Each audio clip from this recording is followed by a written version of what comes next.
ராணிப்பேட்டை மாவட்டம் சோளிங்கர் மலைக்கோயிலுக்கு சென்ற பக்தர் மயங்கி விழுந்து உயிரிழந்திருக்கிறார். மேலும் இது தொடர்பான கூடுதல் விவரங்களை எமது செய்தியாளர் சதீஷ் வழங்கிட கேட்கலாம். சதீஷ், அந்த பக்தருக்கு என்ன நேர்ந்தது, எப்படி இறந்தார், முழு விவரம்? வணக்கம்.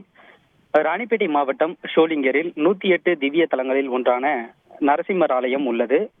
மொத்தமாக 1305 படிகள் கொண்ட இந்த கோவிலில் நரசிம்மர் யோக நிலையில் காட்சியளிப்பது இந்த ஆலயத்தின் தனி சிறப்பாகும்.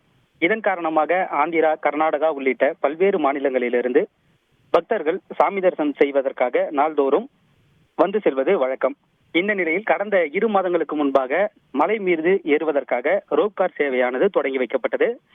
கடந்த சில நாட்களாக பராமரிப்பு பணிகள் காரணமாக ரோப்கார் சேவை என்பது நிறுத்தி வைக்கப்பட்டுள்ளது. இந்த நிலையில் பெங்களூருவை சேர்ந்த பக்தர் ஒருவர், அவரது பெயர் முத்துக்குமார், சாமி தரிசனம் செய்வதற்காக இன்று வந்துள்ளார். ரோப்கார் சேவை நிறுத்தி வைக்கப்பட்டுள்ளதால் அவர் கொளுத்தும் வெயிலில் படிகள் மூலமாக கோவிலுக்கு சாமி தரிசனம் செய்ய சென்றுள்ளார். சரியாக 1200வது படிக்கு சென்ற போது அவருக்கு மூச்சு திணறல் ஏற்பட்டுள்ளது.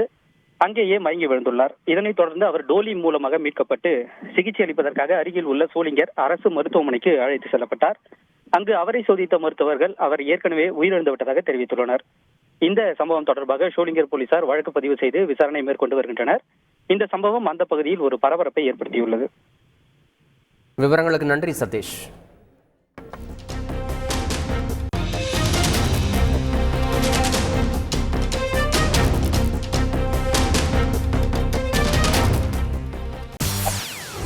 செய்திகளை உடனுக்குடன் தெரிந்து கொள்ள உடனே சப்ஸ்கிரைப் பண்ணுங்க.